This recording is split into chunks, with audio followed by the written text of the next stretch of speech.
All right, welcome back to Doctrines 3, the Doctrines of Angels, Church, and End Times, as we continue on our discussion of Eschatology, the doctrine of last things, or the end times. Let's talk about the tribulation itself. What will it be like? What are the characteristics of the tribulation, this 7-year period of time that is still yet future to us? Let's talk a little bit in more detail about its uniqueness. What is it going to be like? Our Lord spoke of those days of tribulation as unique in the entire history of the world. We saw that verse in the last video, Matthew 24:21, that it will be a period unlike any other time in Earth's history. Now, we can think back through the portals of time to things like the Holocaust or some other tremendously horrendous things, the period of the plague and the Dark Ages. We look back to the period of captivity for Israel in Egypt, or the period of the exile in Babylon. Certainly, there were tremendously horrible days in Earth's history. Yet Jesus says this is the unique part of the tribulation, the unique aspect of it, is that it will be even worse than that. Almost unfathomable how difficult and how horrible these days are going to be. Of course, there have been many difficult times since these words were spoken by the Lord himself, even warning that his followers would have periods of tribulation in this world. This does not negate that question that there will be tribulation for those who follow Jesus. Certainly there is great persecution. We look at what's going on with ISIS and with other things, with the Muslim nations around the world that are persecuting Christians, the communist nations that are persecuting Christians tremendously around the world even now, today. There's great tribulation going on. And Jesus warned us that there would be tribulation in this world. That's not what Jesus is talking about. He's saying that there will be a time of tribulation that this world has never seen. Two characteristics distinguish the tribulation from all their other times of persecution and judgment on this world. First, this will be worldwide. This is not something that's localized to Europe or to the Middle East or to the Far East or something that's localized to the city of Jerusalem. Revelation chapter 3, verse 10, this will be worldwide. This is the great tribulation that God is pouring out his wrath on the entire world. Therefore, terrible as they are, the persecutions which people are experiencing in parts of the world today cannot indicate that the tribulation has already come, for that time will affect the entire world. Secondly, the tribulation will be unique because then people will not only realize that the end of the world is near, but they will act like it is. In one of the early judgments, men will hide themselves in dens and caves and mountains, and they will say, "Fall on us and hide us from the face of him who is seated on the throne and from the wrath of the Lamb." When the tribulation comes, when men will prefer death to life, for the future will hold no attraction to them. They will desire death all over the world because of such a great tribulation that has come. The plagues, the judgments that come down on the earth, this isn't just simply because there's going to be an antichrist or because there will be a one world government or an ecumenical church. Those things are all true of the tribulation, and we'll be looking at those, like I said, in more detail next week. But this will because all of the judgments coming down on the earth. We're talking about periods of time when a third of the earth's population is destroyed in one day, and then not too long after that, another quarter of the earth's population is destroyed in one day. We're talking about wars and rumors of wars that will take place in such a way that will engulf the entire world. Even as bad as it was in the World War I and World War II, those will pale in comparison to the tremendous nature of the wars that are going on, where people will prefer death to life. The tribulation actually begins when the man of sin, the Antichrist, the leader of the Western Federation of Nations, or the resurrected Roman Empire, now whether that will actually be whether it actually be named the Roman Empire or just come out of the political scheme of the Roman Empire, we'll talk about that next week when we talk about the Antichrist. He will sign a peace treaty with the people of Israel. So basically they will come and say, we want to sign a peace treaty that will allow the Israelites to worship on the Temple Mount area. Now, that does not mean that there won't be a temple rebuilt before that time. That does not, whether or not Israel is a nation, or whether or not there's a temple mount for them to build on, or whether or not there is already a temple built, or they're going to build the temple later. None of those things matter. We do not look, and I'll repeat something I said 2 weeks ago when we started this idea of eschatology. We do not associate prophetic timelines with current political situations to try to discern the times. Do I believe we're living close to this period of time? Can I see this happening today? Absolutely I can. But then again, we could go back for the last 2,000 years since these words were written, and even going all the way back to the book of Daniel, and see how this could have happened at any time between then and now as well. So whether the Lord tarries another day, another year, another 10,000 years, these words will still be true. We do not need to lose hope, even if the people of Israel lose their statehood between then and now. So again, we do not associate prophetic timelines with current political situations. We do know, though, that the rapture of the church will have taken place, because that is the next thing on the prophetic timeline, that Jesus will come back for his church. An imminent return of Christ for his church will have occurred just before this. We don't know if there is a period of time, or how long the period of time is between the rapture and the tribulation. I would imagine that it'll happen fairly quickly, and perhaps that this signing of the peace treaty will be in the wake of a rapture. What that rapture will look like, I do not know. Whether it's something that's done in secret, where God orchestrates it in such a way that all the Christians are raptured, where people won't even really notice that we're gone, or will it have tremendous effects around the world, where you have planes falling out of the sky that Christians are flying, and you have entire cities going black because there's Christians who are no longer at the levers at the electric plants. Those things I do not know, but there are. We do know that whatever this time period between the rapture and the tribulation, we know that it's going to be probably a very short period of time. This signing of the peace treaty actually then begins the 7-year countdown for the tribulation. At that day, on that day, you can begin a calendar. You can mark it on your calendar, 1,260 days until the breaking of the treaty, and then another 1,260 days until the Lord's return.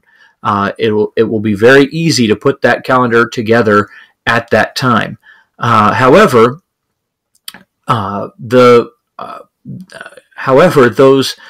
those days are not necessarily associated with some of the events of the tribulation. Events that are taking place in the tribulation aren't necessarily. There's a few things we know about the midpoint of the tribulation, but like for instance, the judgments themselves, we have no way of knowing how to put those together. There are a couple of ways that we can put those together, and there's some clues, but we can't be for absolute certain when the judgments will take place based on the 7-year period of tribulation. Like, for instance, let's talk about this one. There are 3 series of judgments that are talked about in Revelation 6, 8 through 9, and chapter 16. We have the seal judgments, the trumpet judgments, and then the bowl judgments. And these are presented as telescoping. In other words, you have the seal judgments, there's 7 of them, and then the 7th seal judgment contains the 7 trumpet judgments. And so the 7 trumpet judgments are within the 7th seal judgment. The 7 bowl judgments are then contained within the 7th trumpet judgment. So perhaps a way of looking at this, we see that the seal judgments in chapter 6 come probably closer to the first years of the tribulation, those of war and famine and death and martyrdom, those things probably taking place at the beginning or first half of the tribulation. And when we look at those things, there isn't a whole lot that's really dire or drastic about those things. Yes, they will be, they will be difficult. War is always difficult. World war is always very difficult. Famine is always difficult. Death is always difficult. But they're not catastrophic. We're not looking at demons being let loose on the earth, or fireballs coming out of the sky, or the moon turning to blood, or anything like that. What we see, though, is these are fairly natural occurrences. The first half of the tribulation will be fairly, even though still greater than it is today. What Jesus said about the great tribulation, like there never has been or never will be again, he's talking about the second half of the tribulation, when the other judgments take over, the trumpet judgments and the bowl judgments, which are incredibly catastrophic. We're talking about several of them where a third of the Earth's population is done away with, or a quarter of the Earth's population is done away with. Here's perhaps a way to look at this that might help. If you can look, see if I can get the cursor on the screen to work out here. If this is a way that I've always kind of looked at it, as telescoping judgments, and I will try to post this somewhere. It's not in your notes, I realize that now, but I'll try to post this somewhere so you can see this image. And here's what I see here, is if they are telescoping in nature, then there are 7 seal judgments, there are 7 years of the tribulation. That the first trumpet, or the first seal judgment, is the white horse. It's the Antichrist, and that he appears at the very beginning of the tribulation, and that's what starts the tribulation. So the first seal judgment starts the tribulation, and if we're to see these telescoping not just in whatever, but in actual time periods, then each year of the tribulation would present a new judgment. So you have war then taking place in year 2, famine taking place in year 3, then death being in year 4. And that those 3 judgments, or rather those 4 judgments, taking place in the first 3.5 years, again, doesn't seem like it's that big a deal until the midpoint of the tribulation. Shortly after the midpoint of the tribulation, what we see is the Antichrist going out after the 144,000 witnesses, and we have a great martyrdom. That's seal 5. So this perhaps not starting here. You only have about 6 months between the midpoint and the beginning of year 5.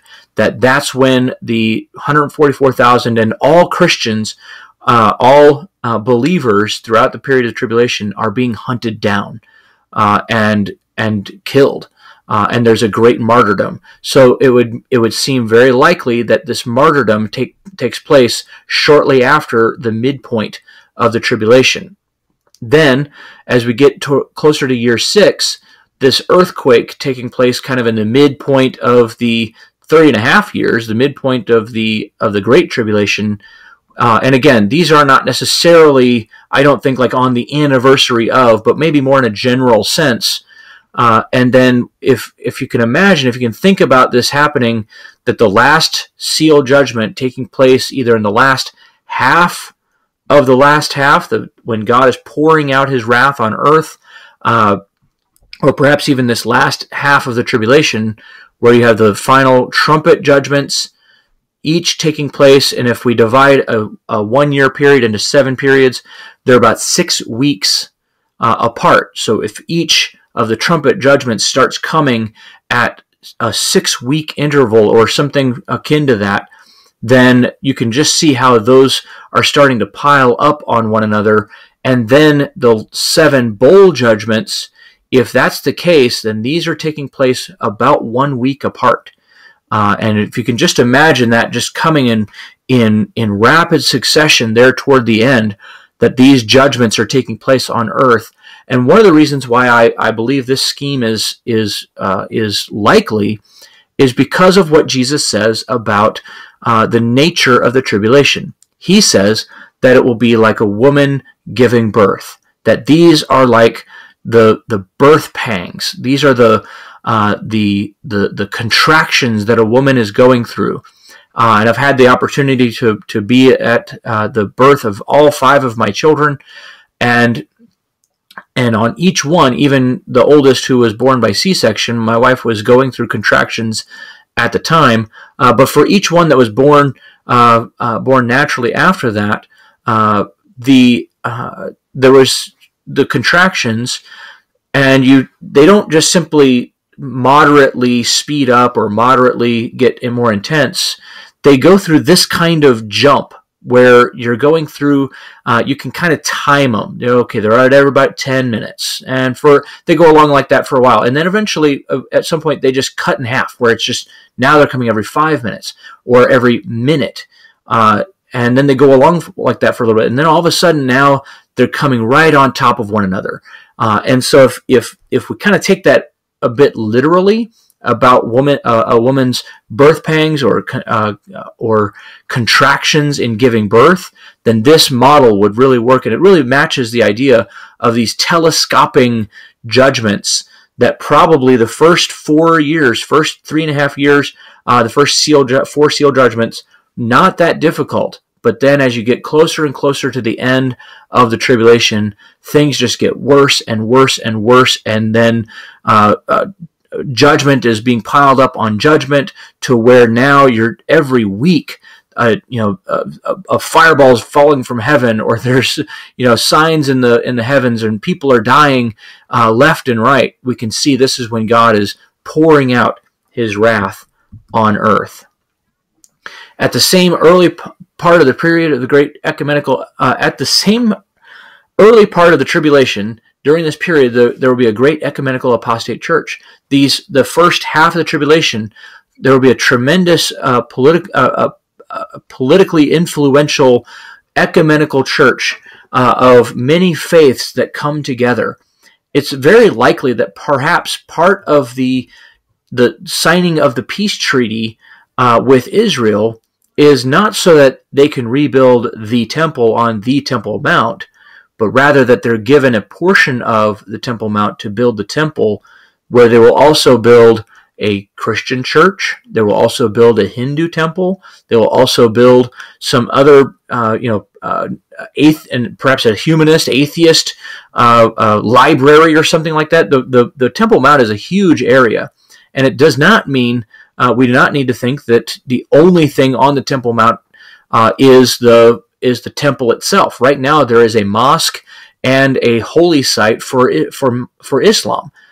Those do not have to necessarily go away in order for a rebuilt temple to appear, and that could perhaps be one of the centers of this religious, this mystery Babylon religion that the Book of Revelation talks about.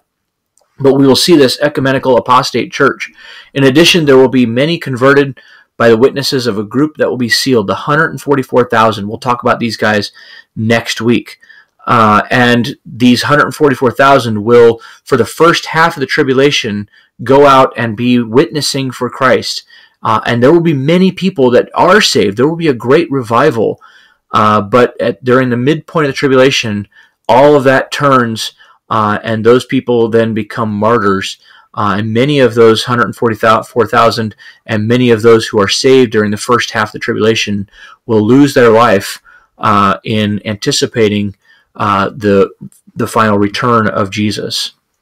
All of this is indicated in Jesus' Olivet Discourse, where he talks about the judgment, he talks about the martyrs, he talks about those who are witnessing. In fact, if you take the Olivet Discourse and lay it up against the book of Revelation, you can see that there's a perfect fit, particularly with the seal judgments that Jesus is talking about.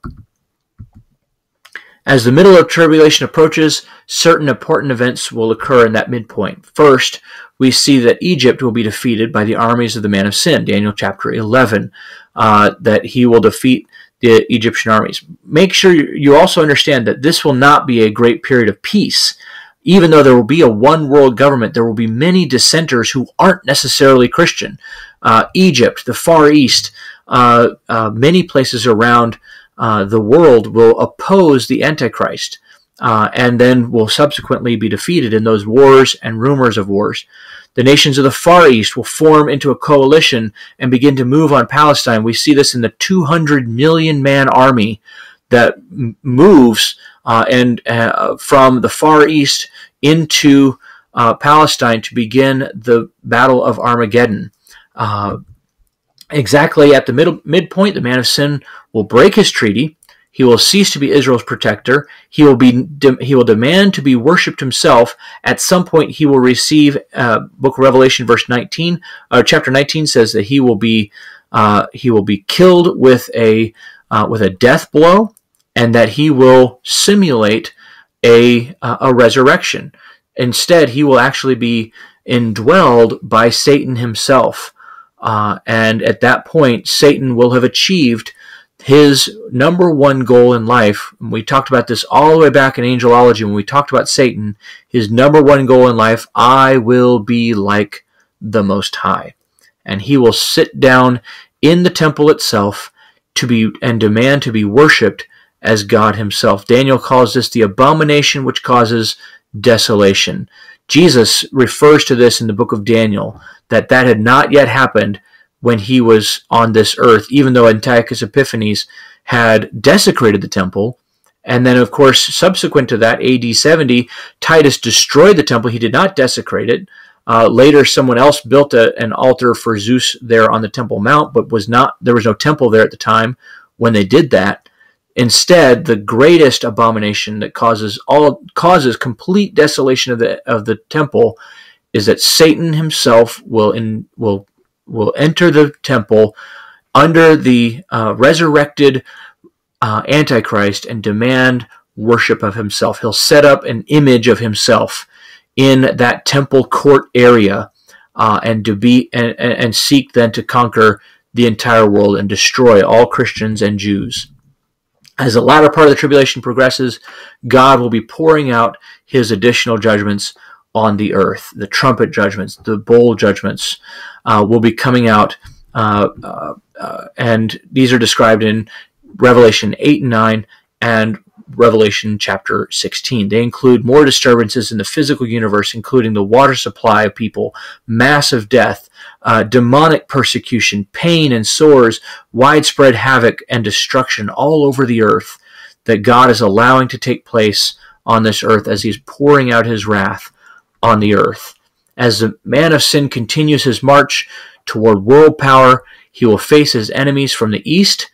They will finally arrive in northern Palestine in the valley of Megiddo, which is they're just north or just south of the valley of Esdraelon, which is actually just to the east of Mount Carmel, where Elijah faced off with the prophets of Baal. It's actually very near there.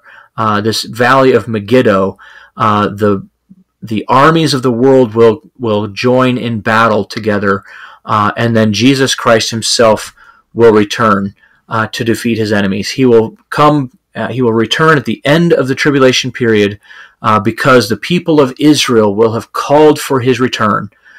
Jesus said, I will not return again to this place until you, the Israelites, say, blessed is he who comes in the name of the Lord. They will call out for their Savior. They will call on Jesus, their Messiah. And he will return with his church.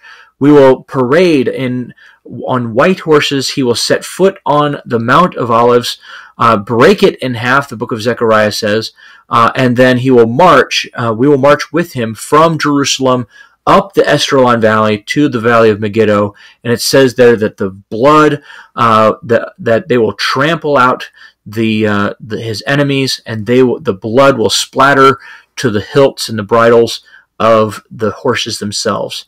And at that point, he will defeat his enemies. He will cast the false prophet and the Antichrist into the lake of fire, and then the tribulation period will be over, and Jesus will be coronated as king over Israel and over the world at that time.